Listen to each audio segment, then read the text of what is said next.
कृष्ण श्यासीत सखा कश्चित ब्राह्मणो ब्रह्मवित्तमः विरक्त इंद्रियार्थेषु प्रशांतात्मा जितेंद्रिय। हम एक बात कहा करते हैं सुदामा चरित्र में, ठाकुर जी को यदि आप सखा बनाना चाहते हो, अपना ठाकुर जी से यदि मित्रता करना चाहते हो, तो 3 गुण अपने अंदर लेकर के आओ। ठाकुर जी के प्रति सख्य भाव है आपका, तो 3 लक्षण अपने अंदर लाओ। सबसे पहला विरक्त इंद्रिय। विरक्त इंद्रिय का मतलब क्या होता है? देखो, जो बहुत ज्यादा इंद्रियों के अधीन रहता है, ठाकुर जी उससे दूर रहते हैं। बहुत ज्यादा इंद्रिय अधीन मतलब, अब यहां पे तो हम एक ही इंद्रिय की बात कर सकते हैं, अन्य इंद्रियों की तो बात नहीं कर सकते इस व्यास मंच से। पर जैसे ही कोई इच्छा प्रकट हो और इच्छा प्रकट होते ही आप उस वस्तु को खाने दौड़ो, इसको कहते हैं इंद्रिय इच्छा पूर्ण करने वाला व्यक्ति, इंद्रिय आसक्त व्यक्ति।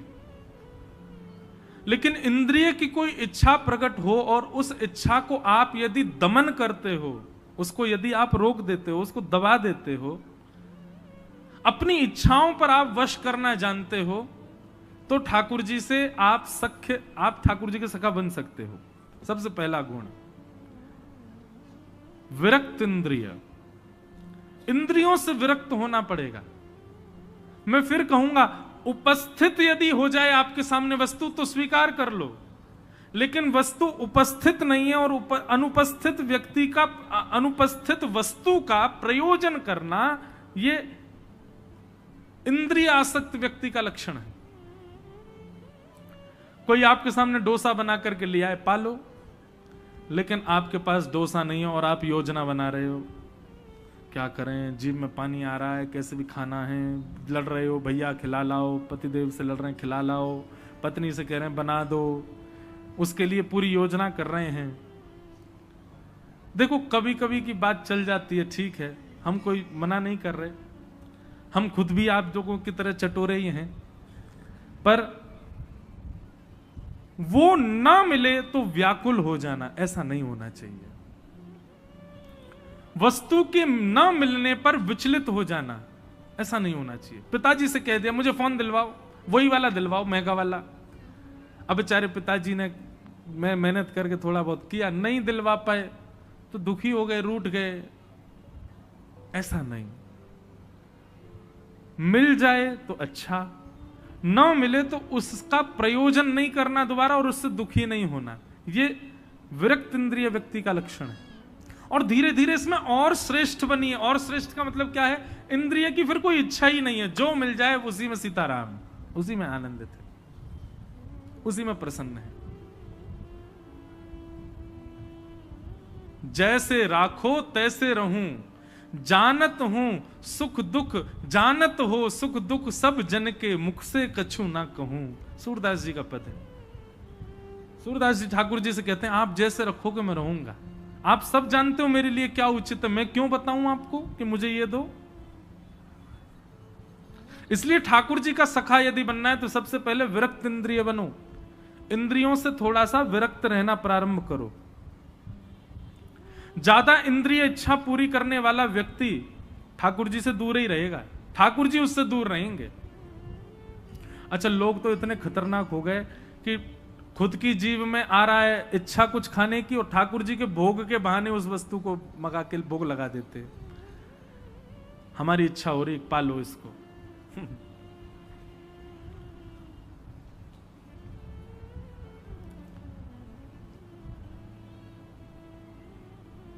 भजनानंदी वैष्णव का स्वभाव स्वरूप कैसा होना चाहिए? जो मिल जाए स्वीकार, बाकी केवल इतना मिल जाए जिससे मेरा तृप्ति हो, पेट भर जाए, उसमें प्रसन्न रहो। अपनी प्रत्येक इंद्रिय को ऐसा ही बना दो। नेत्रों को कुछ देखने का मन है, सुंदरता देखने का मन करता है तो आओ श्री राधारमण जी का दर्शन करो। सुंदर सुनने का मन करता है तो श्री राधारमण जी की कथा सुनो। सुंदर पाने का मन करता है तो ठाकुर जी का अधरामृत प्रसाद पाओ। सुंदर पहनने का मन करता है तो जिसको पहन करके तुम ठाकुर जी के लगो वो पहनो। सुंदर सुनने का मन करे, सुंदर गाने का मन करे तो ठाकुर जी का यश गाओ। ठाकुर जी से विलग इंद्रियों से कुछ भी वस्तु, उसके प्रति आसक्ति अगर आपकी है तो ठाकुर जी आपसे दूर रहेंगे। तो सबसे पहला विरक्त इंद्रिय, ये गुण लाओ। दूसरा प्रशांत, थोड़ा कम बोलना शुरू कर दो, कम बोला करो, मौन रहना प्रारंभ करो। इस कथा का हमने आपसे दूसरे तीसरे दिन ही ये बात आपसे कही थी कि थोड़ा सा मौन रहना शुरू कीजिए। कल से मंडीदीप में सब लोग नियम बनाओ, 1-2 घंटा, 2 घंटा तो कम से कम मौन रहो। घर के लोग अपने घर के सारे सदस्यों के नाम लिख करके उनके टाइम बांट दो, तुम इतने बजे से इतने बजे तक मौन, इसका इतने बजे से इतने बजे तक मौन। और जितनी देर मौन रहना, यूं नहीं कि घर वालों पे महाराज लिए पर्चा और पेन लिए संग लिए चल लो, ये करो, ऐसा नहीं।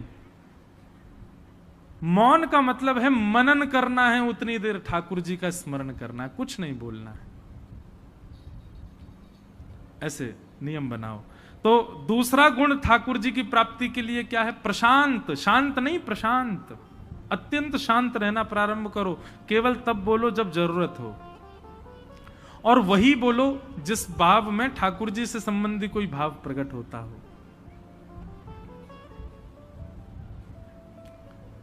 तीसरा लक्षण ठाकुर जी से मिलने का यदि है तो यहां कहा जितेंद्रिय।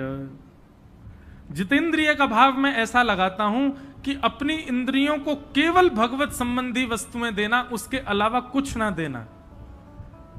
जो ठाकुर जी को निवेदित है केवल वही स्वीकार करना, उसके अतिरिक्त कुछ भी स्वीकार ना करना। अगर ठाकुर जी को निवेदित नहीं है तो उस वस्तु के प्रति भाव ऐसा रख लो, नेत्र बंद करके ठाकुर जी का स्मरण कर लो, नाथ इसका भोग लगाओ, हम स्वीकार करें। वस्त्र भी है तो ठाकुर जी को अर्पित करके धारण करो, सब कुछ तुम ही निवेदित भोजन करें। हर वस्तु ठाकुर जी की मान करके धारण करना। ये 3 लक्षण आपके अंदर यदि आ गए तो आप नहीं, ठाकुर जी आपसे सख्यता करेंगे, ठाकुर जी आपके सखा बनेंगे। ये 3 लक्षण लाओ, तीनों सुदामा जी के अंदर हैं।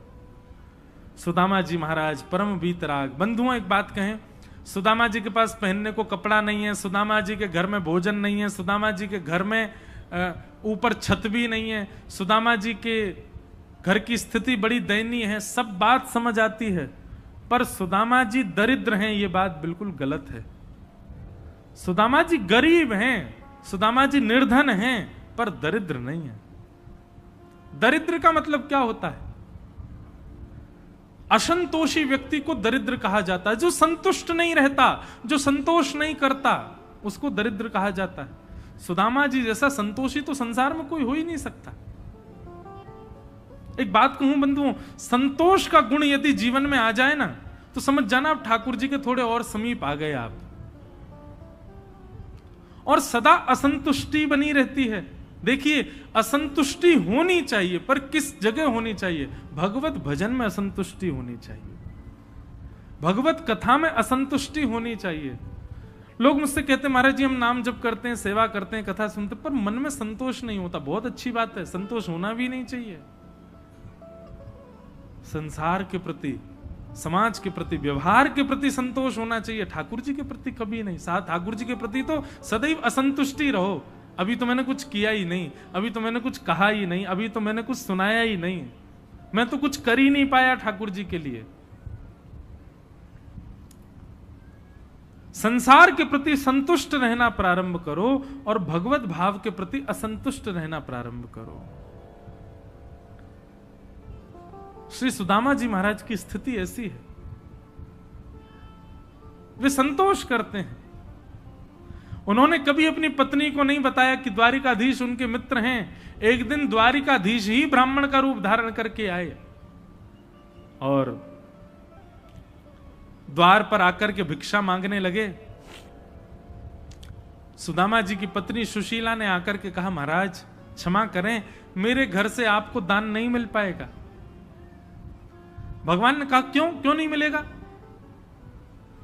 बोले, मेरे घर में अपवित्रता है, सोवर हुआ है। ठाकुर जी बोले तो सोवर तो 4-5 दिन में पूर्ण हो जाता, फिर आ जाएंगे हम। बोले नहीं नहीं, मेरे घर का जो सोवर है वो जीवन पर्यंत के लिए हुआ है, क्योंकि मेरे घर पर श्रीहीन बालक ने जन्म लिया है, लक्ष्मी विहीन बालक ने जन्म लिया है। मतलब एक प्रकार से सुशीला ये बताना चाह रही है कि हमारे घर में धन नहीं है और वो कभी नहीं आएगा, इसलिए मेरे घर कभी मांगने मत आना। भगवान ब्राह्मण के रूप में गए थे, सुशीला से हंसने लगे और हंस करके बोले बताओ, आपके घर में श्रीहीनता होगी तो फिर संसार को डूब के मर जाना चाहिए। सुशीला बोली क्यों? अरे आपके सुदामा जी जो हैं वो तो द्वारिकाधीश के मित्र हैं, श्री कृष्ण उनके संग पढ़े गुरुकुल में, स्वर्ण की नगरी के राजा द्वारिकाधीश तुम्हारे पतिदेव के घनिष्ठ मित्र हैं, दैत्य सखा हैं।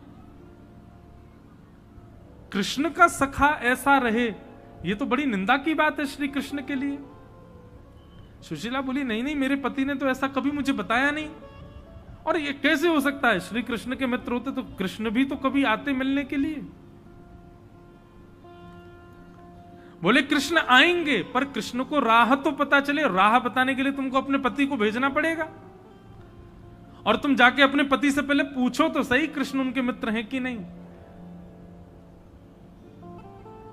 सुशीला को आज जब ये बात पता चली, सुदामा जी के पास जाकर के सुशीला ने कहा सुनिए। बोले जी, आपका श्री कृष्ण से क्या संबंध है? आज पहली बार ये प्रश्न सुनकर के सुदामा जी महाराज थोड़े से घबरा गए, क्योंकि आज तक सुशीला को बताया नहीं है। सुदामा जी महाराज बोले वो मेरे स्वामी हैं, मैं उनका दास हूं। तो फिर सांदीपनी उपाध्याय के यहां आप दोनों कैसे मिल गए, और वहां क्या कुछ आपकी वार्ता नहीं हुई उनसे कभी? मैंने तो सुना है कि वो तुम्हारे सखा हैं, आपने ये बात मुझसे छुपाई। सत्य सौगंध खा करके बताइए, क्या श्री कृष्ण आपके सखा हैं? सुदामा जी महाराज बचने का प्रयास कर रहे हैं, कभी कोई बात कह देते हैं। पत्नी ने हाथ पकड़ करके सिर पर रखा, मेरी सौगंध खा के कहिए, क्या श्री कृष्ण आपके सखा हैं? सुदामा जी के नेत्र सजल हो, बोले हाँ देवी, वो मेरे बहुत घनिष्ठ सखा हैं। मुझे क्यों नहीं बताया फिर कभी? बोले इसलिए नहीं बताया कि कहीं तुम कभी मुझसे ये ना कह दो कि जाओ द्वारिकाधीश से मांग करके आओ कि हमारा घर बनवा दें, हमारे घर पर व्यवस्था कर दें, हमारे बच्चों के लिए व्यवस्था कर दें। यदि बता देता तुमको कि द्वारिकाधीश हमारे सखा हैं, तो तुम आए दिन यही बात कहती। सारे रिश्तेदार नातेदार मेरे पास इसी कामना से आते कि जाओ कृष्ण से ये कह दो, कृष्ण से। मुझे इन सब, मेरा ऐसा प्रेम नहीं है। मैं जीवन पर्यंत अपने सखा से दूर रह सकता हूं, लेकिन अब उनके आगे उनको श्रमित नहीं कर सकता कभी। अयम ही परमो लाभोत्तम श्लोक दर्शनम, मेरे को परम लाभ है, मैं कोसों दूर रह करके भी नेत्र बंद करके अपने सखा से रोज मिलता हूं। बंधुओं, ये द्वारिका की नगरी जो है ना, ये इतने वैभवशाली यदुवंशी जो हुए हैं ना, यदुवंशियों को इतना वैभव जो प्राप्त है, ये सुदामा जी की देन है श्री कृष्ण को। जब दोनों यहां उज्जैन में पढ़ते थे, उस समय एक दिन भृगु ऋषि आए भिक्षा मांगने के लिए गुरुकुल। गुरु मां ने देने से इनकार कर दिया, क्योंकि भिक्षा थी नहीं, बस 2 पोटलियों में चने रखे थे, वो भी कृष्ण सुदामा के लिए थे।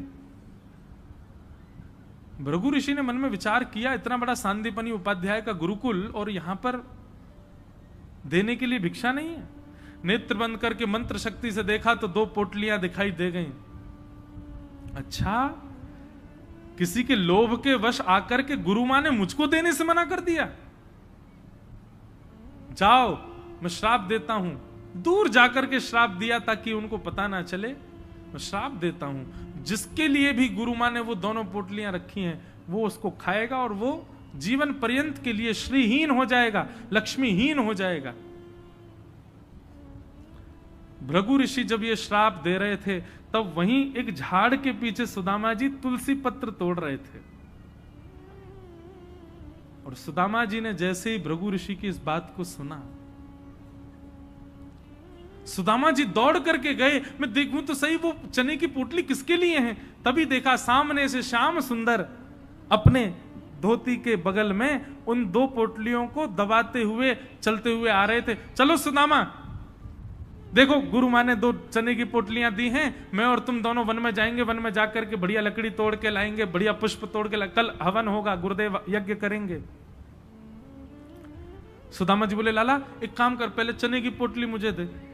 ठाकुर जी बोले क्यों? बोले अरे तू ऐसा ही है, पहले उतने कई बार गिरा दिए, भूखे रह जाए हम, ला मोह दे, मैं संभाल के ले चलूंगा। ठाकुर जी बोले अरे नहीं हमने बांध ली। बोले नहीं नहीं तो पे भरोसा ना है, तू गेड़ देखो मोह दे। ठाकुर जी से छीन लिए दोनों पोटली, वन में गए। अब सुदामा जी केवल ये सोच रहे हैं मैं कैसे एकांत पाऊं और दोनों पोटलियों को खा जाऊं। कहीं मैंने फेंक दिए तो ये अंकुरित होकर के कोई और खा लेगा, वो श्रीहीन हो जाएगा। तभी मूसलाधार बारिश होने लगी, दोनों कृष्ण सुदामा दौड़े। ठाकुर जी एक वृक्ष के नीचे जाके खड़े हो गए, सुदामा यहां पे आ जा। सुदामा जी जानबूझ करके दूसरे वृक्ष के नीचे गए और चढ़ गए उस वृक्ष के ऊपर। जब तक कृष्ण आएगा तब तक मैं दोनों पोटलियां खा लूंगा। ठाकुर जी दौड़ करके उस वृक्ष के नीचे गए तो देखा सुदामा जी पोटली खोल करके चने पा रहे हैं। ठाकुर जी नीचे से चिल्लाए, अरे सुदामा बा में मेरे चना धरे, गुरु मान ने मेरे काजे दिए, अकेलो काय पारो, रुक जा मैं आ रहा हूं ऊपर। ठाकुर जी ऊपर चढ़ने लगे, सुदामा जी जल्दी जल्दी पाने लगे, मुख में भर लिया पूरा, संपूर्ण चनों को खा गए। नेत्र लाल पड़े हैं सुदामा जी के, आंसू गिर रहे हैं, मुंह फूला हुआ है। ठाकुर जी ऊपर पहुंचे, सुदामा जी तेने कहा कियो? अरे तेरो स्वभाव तो ऐसा ना है, तू कभी भी कोई की वस्तु छीन के ना खावे। ए तेरो आशो तो मुंह को वही समय पतो चल गो, तेने मुंह से छीन लिए दोनों चना। अरे इतनी भूख लग रही, मुंह को कह दे तो मैं फल खा ले तो कछु और, लेकिन या तरीका ते तू भाग करके छुप करके दूर जाके काय को खा रो है। सुदामा तेरी जे आदत मुंह को बढ़िया ना लगी आज। सुदामा जी ने ठाकुर जी को हृदय से लगा लिया, हृदय से लगा करके बस ये बोल रहे हैं, लाला तू सदा प्रसन्न रही हो, तेरो परिवार खूब प्रसन्न रहे, तेरो कुल खानदान वा में कोई के ऊपर कभी कोई आंच नहीं आवे, सबन को 56 भोग खावे को मिले, सबन को पहरवे को सुंदर सुंदर लत्ता मिले, सबन को सोवे के काजे बढ़िया सुंदर गद्दा मिले, सुंदर कक्ष मिले। ऐसी मेरी अभिलाषा, ऐसा मेरा आशीर्वाद है लाला। ठाकुर जी बोले जी तू कहा बोल रहे हो, एक तो मेरे चना खा गए हो, ऊपर से मुंह को आशीर्वाद दे रहे हो।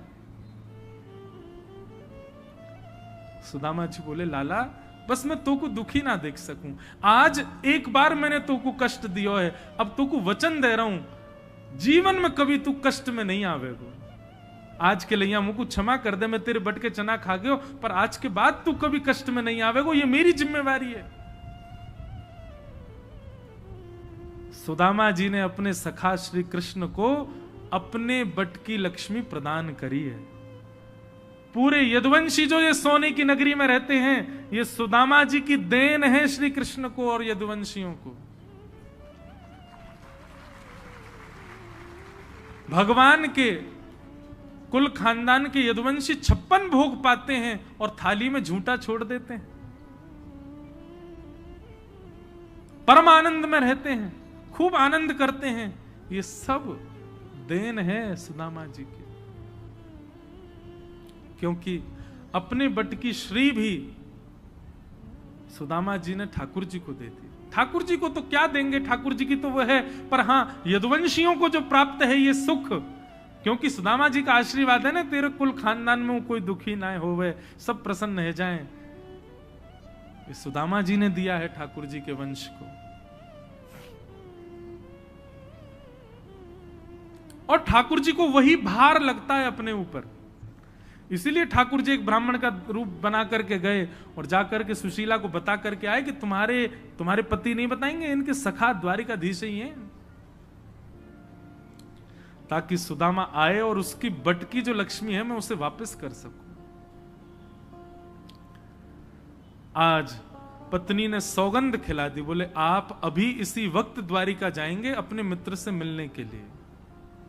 सुदामा जी बोले देवी मुझे पता है तुम्हारी मनोभावना ये नहीं कि मैं उनसे मिलूं, तुम्हारी भावना तो ये है कि मेरी दीन दशा देख करके उनको मुझ पर दया आ जाए और वो कुछ दे दें मुझे। सुशीला बोली हां यही है मेरी भावना, क्योंकि आप तो विचार करेंगे नहीं, मुझे विचार करना परिवार का। आप तो किसी के आगे हाथ फैलाएंगे नहीं, मुझे तो विचार करना है ना।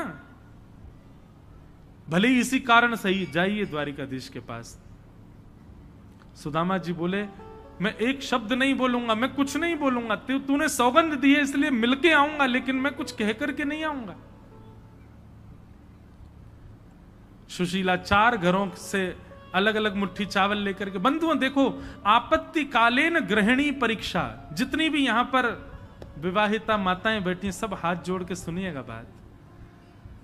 पति के ऊपर आने वाली विपत्ति वो पति की नहीं होती, उस समय गृहिणी की परीक्षा होती है कि वो क्या रिएक्शन करेगी, वो क्या एक्शन लेगी, उससे पति संभलता और बिगड़ता है। इसलिए परिवार पर आने वाली कोई भी आंच हो उस समय सब विचलित हो जाएं, लेकिन माताओं को विचलित नहीं होना चाहिए। उस समय माताएं बहनें बस अपना ध्यान रखें, वो संभल करके खड़ी रहें स्तंभ की तरह। कोई बड़े से बड़े तूफान आ जाएं, परिवार को हिला नहीं पाएंगे। बस थोड़ा नाजुक हृदय होता है ना, इसलिए सबसे पहले माताएं विचलित होती हैं, उनको बस उस समय ध्यान रखें। पूरे दिन रोते रहो आप, पूरे दिन विचलित रहो, पर जब परिवार पर कोई संकट आए तब आप अपने आंसू मत निकलने दो। सुदामा जी की पत्नी समझ गई कि सुदामा जाकर के श्री कृष्ण से कुछ कहेंगे नहीं, मुझे ही कुछ करना पड़ेगा। सुदामा जी ने कहा मित्र के घर खाली हाथ नहीं जाते, मित्र के घर, पुत्री के घर, वैद्य के घर, गुरु के घर कभी खाली हाथ नहीं जाते। सुशीला कुछ सामान हो तो दो द्वारिकाधीश के लिए। सुशीला जानबूझ करके गई है बाहर, और एक घर से ही 4 मुट्ठी चावल ला सकती थी, लेकिन नहीं, ये सुशीला की बुद्धि है। वो 4 घरों से अलग अलग मुट्ठी चावल लेकर के आई, क्योंकि हर घर में अलग चावल होगा। और जब द्वारिकाधीश पोटली खोल करके देखें सुदामा जी तो कुछ बोलेंगे नहीं, कम से कम चावल देख करके वो ये तो समझ जाएंगे कि सुदामा के घर के नहीं है। इसलिए आपत्तिकालीन शास्त्राज्ञा करते हैं गृहिणी परीक्षा, आपत्ति काल में पत्नी की परीक्षा होती है।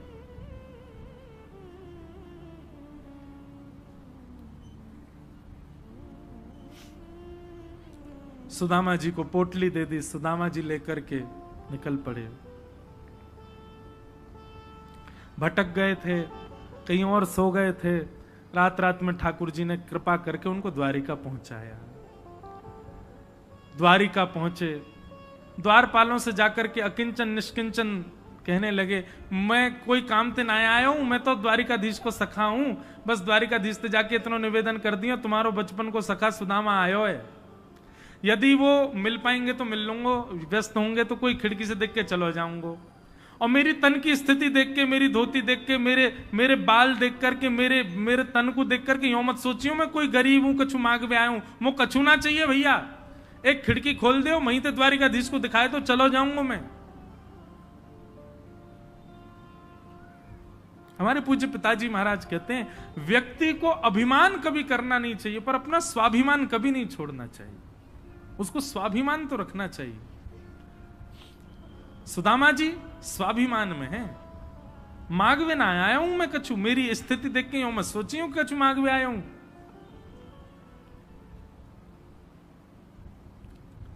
द्वारपालों ने जब ठाकुर जी को जाकर के बताया द्वार पर एक दीन हिंसा ब्राह्मण आया है, उसके तन की स्थिति सामान्य नहीं है, और उसने अपना नाम सुदामा बताया है, आपके बचपन का सखा।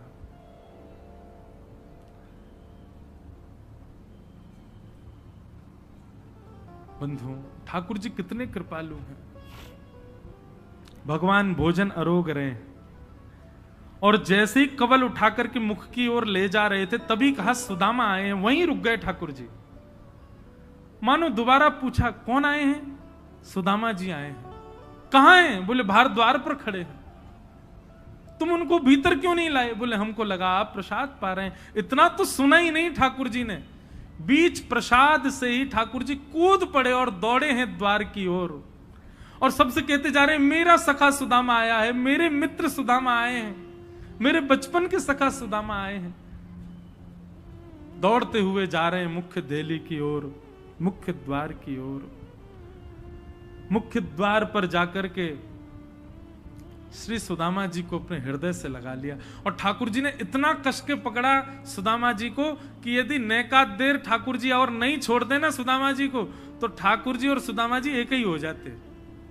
ऐसा पकड़ा ठाकुर जी ने, और बार बार देखें और देख करके रोने लगे, नीचे से ऊपर तक देखें फिर हृदय से लगा लें, फिर ऊपर से नीचे तक देखें फिर हृदय से लगा लें। दोनों सखाओं का ऐसा प्रेम मिलन। ठाकुर जी को बार बार गले लगाते, दूर करते, गले लगाते करते करते घंटों हो गए। सब खड़े खड़े देख रहे हैं, नेत्रों से आंसू बहा रहे हैं। बोले कैसा मिलन।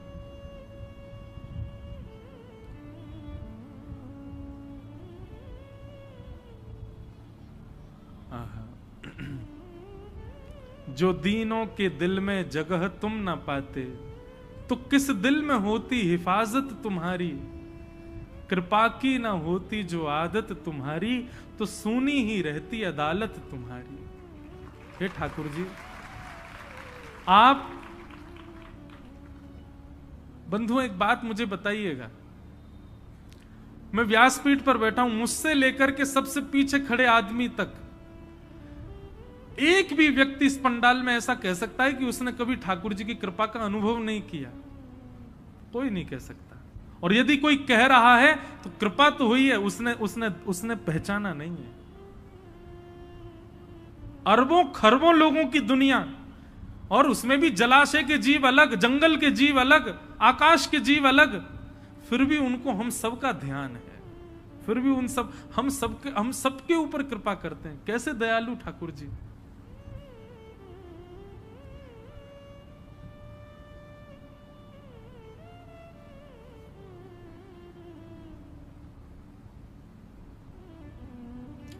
भगवान द्वारिकाधीश सुदामा जी को लेकर के अपने भवन में पधारे, अपने सिंहासन पर जाकर के सुदामा जी को बैठाए। सुदामा जी बोले लाला मैं जहां बैठूंगा नीचे आसन लगाए दे। ठाकुर जी बोले आपका उचित स्थान यही है, यहीं बैठो। और द्वारिका के सिंहासन पर सुदामा जी को बैठा दिया, और स्वयं सुदामा जी के चरणों को लेकर के गोद में नीचे बैठ गए। रुक्मणी जी को आज्ञा की जाओ पत्र लेकर के आओ, इनका चरण धोने हैं। सुदामा जी बोले लाला मैं जा लायक ना हूं, भैया मेरे पैरन में मत धोवे, मैं इतना अधिकारी नहीं हूं। ठाकुर जी बोले चुपचाप बैठे रहो, जो कर रहा हूं सो करने दो, मुझसे ज्यादा नहीं जानते आप किसके अधिकारी हो।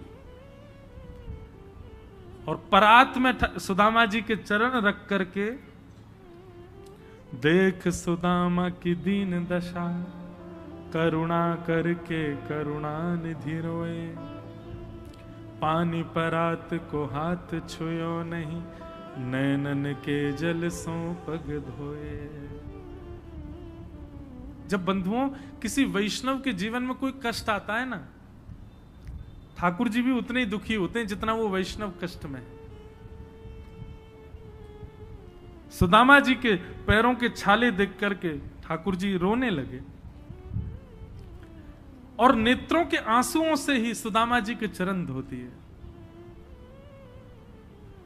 यह स्थिति देख करके पूरा द्वारिका रुदन करने लगा। कैसे प्रेमी हमारे द्वारिकाधीश। रुक्मणी जी को पात्र दे दिया, बोले जाओ द्वारिका के कोने कोने में इसको छिड़कवा दो, हमारी द्वारिका पवित्र हो जाएगी। सुदामा जी की चरण प्रक्षालन है। सुदामा जी की और ठाकुर जी की बड़ी प्रेम भरी वार्ताएं हुई। भगवान बोले सुदामा जी आपका ब्याह हो गया? सुदामा जी बोले हाँ लाला है गयो, बाल गोपाल भी है गए। अच्छा हमको नहीं बुलाया ब्याह में?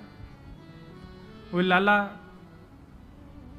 हमारो ब्याह कर्जा लेके कियो हमने, और वह ब्याह में भी इतनी पूड़ी बनी कि सब खा गए, दुल्हा दुल्हन 4 दिन तक भूखे ही रहे। अब लाला तू आ तो तेरे संग कितने हाथी, कितने घोड़ा, कितने सैनिक, कितने, अब भैया द्वारिका को राजा वो तो दल बल के संग आ, तो कहां पर बातों में तो बैठा भी की जगह नहीं वहां पे। मेरी छोड़ लाला, हम तो ऐसे ही हैं, तू बता तेरो ब्याह है क्यों? ठाकुर जी बोले हाँ हो गया। अच्छा भाभी कहाँ है? ठाकुर जी बोले यही है। अच्छा यही है, कहाँ है भाभी? भगवान बोले मिलोगे? बोले हाँ मिलूंगा। ठाकुर जी उठ के खड़े हो गए, इशारा किया सबको लाइन लगाओ आ जाओ। सुदामा जी को अभी तक नहीं पता है, मैं रुक्मणी प्रणाम, मैं सत्यभामा प्रणाम, मैं जाम्बती प्रणाम, मैं यमुना प्रणाम, मैं कालिंदी प्रणाम, मैं मित्रविंदा, मैं लक्ष्मणा, मैं भद्रा। प्रणाम करते करते 500 पत्नियां प्रणाम कर गई। सुदामा जी बोले लाला ये सब अपनी है? ठाकुर जी बोले हाँ अपनी है सब रे। बोले वाह भैया, अच्छा कितनी है? और बच्ची है क्या? बोले हाँ 16,108। सुदामा जी बोले वाह लाला, हमने एक ब्याह किया, तू कोई से में बुला ले तो हमें 16,108 में तो एक में ही बुला ले तो 4 दिन को तो भोजन है जाता, 4 दिन को बांध ले जाते। लाला मैं तो थक गऊ, हार गऊ, पत्रो दुबरो ब्राह्मण हूं, 16,108 ने कहीं आशीर्वाद देते देता हूं, यही नहीं पधार जाऊंगा मैं तो। लाला मैं तो मिल लियो भाभी ते हैगो कल, एक काम कर, पत्नी 16,108 है, पति तो अकेलो तू ही है ना? बोले हाँ पति अकेलो मैं ही हूं। तो बोले एक काम कर, पति के प्रणाम करवे से पत्नी के प्रणाम हो जा, तू मुझे प्रणाम कर, मैं तो आशीर्वाद दे दूंगा। और महाराज द्वारिकाधीश दंडवत कर रहे हैं और सुदामा जी उनको आशीर्वाद दे रहे हैं। ये दृश्य देख करके तीनों लोग आनंदित हो गए। द्वारिकाधीश दंडवत कर रहे हैं, और दंडवत भी ऐसे नहीं करी ठाकुर, एक बार फिर उठे, फिर दूसरी बार, फिर तीसरे, 3 बार दंडवत किया सुदामा जी को, और तीनों बार में सुदामा जी ने आशीर्वाद दिया। लाला तू सदा प्रसन्न रहे, तेरो परिवार खूब हंसतो खेलतो रहे, तू ऐसे ही जुग जुग राज करे, हमारो खूब आशीर्वाद। बोलो द्वारिकाधीश की जय। भगवान ने सुदामा जी से सुंदर वार्तालाप की, सुदामा जी ने जाने की आज्ञा मांगी। ठाकुर जी ने कहा ठीक है सुदामा जी आप प्रस्थान करो। सुदामा जी लौट करके गए। सुदामा मंदिर देख डरे, महाराज वहां तो सुंदर सुंदर भवन खड़े हो गए थे। सुदामा जी ने जाकर के द्वारपालों से पूछा ये कौन सी नगरी है भैया? बोले सुदामा नगरी है। हैं? मोए गए भय महीना भरना भयो, नगरी को नाम ही बदल गए हो। अच्छा कोई सुदामा जी सेठ होंगे। भैया मेरी कुटिया हती यहाँ पे, वो कुटिया कहाँ है बाको अतो पतो बताए दो। द्वारपाल बोले हमको तो ये बना बनाया भवन मिला, कुटिया का हमको पता नहीं है। अच्छा सुदामा जी सेठ जी कहाँ है, ने कौन से मिलवा? बोले वो तो द्वारिका गए। सुदामा जी बोले ये कहीं टेढ़ी टांग वाले ने कछु कर तो ना दियो, ये तो सब बदल गए यहाँ पे। सुदामा जी बोले अच्छा एक बात बताओ, सुदामा जी द्वारिका गए, पत्नी तो उनकी यही होगी? बोले हाँ वो भीतर है, उनको बुलाए दो। सुशीला जी को जाके बताया, द्वार पर एक विप्र आया है, नाम है उसका सुदामा। सुशीला जी तो 16 श्रृंगार करके आई। सुदामा जी ने पहली बार देखी वो श्रृंगार में, आज तक श्रृंगार ही नहीं किया था उन्होंने, सामान्य साड़ी में ही ब्याह हो गया था। श्रृंगार करके सुशीला जैसी आई तो उनको लगा कोई अप्सरा। वो तो इसीलिए खड़े थे कि पत्नी देख के मैं पहचान जाऊंगा कि मेरी है कि नहीं। लेकिन महाराज जब सुदामा जी गए थे तब सुशीला पतली दुबरी थी, अब तो नहीं थोड़ी हट्टी तगड़ी है गई, और श्रृंगार वगैरह कर लिए, केश वेश अद्भुत लग रहे हैं महाराज, सुंदर साड़ी आभूषण। सुदामा जी बोले हमारी वाली नहीं है, हमारी तो बड़ी सीधी भोरी भारी सी है। वहीं प्रणाम करके जाने लगे, इतने में ही सुशीला के गले में गलवैया डाले खड़े द्वारिकाधीश वहीं प्रकट हो गए और सुदामा जी से कहा, हे सुदामा जी ये सब भवन आपका ही है, यहीं रहना है, यही आपका निवास है। सुदामा जी बोले लाला जे सब तेने कहा कियो, भैया इतनी व्यवस्था में, इतनी संपत्ति में भजन ना होवे। ठाकुर जी बोले संपत्ति और व्यवस्था यदि मेरे से युक्त हो तो भजन हो जाता है, मेरे से विमुक्त हो तो संपत्ति व्यवस्था में भजन नहीं होता। अब आप सदा यहीं विराजो, ये आपकी बट की लक्ष्मी है, अब आपके संग ही रहेगी। बोलो भक्तवत्सल भगवान की जय।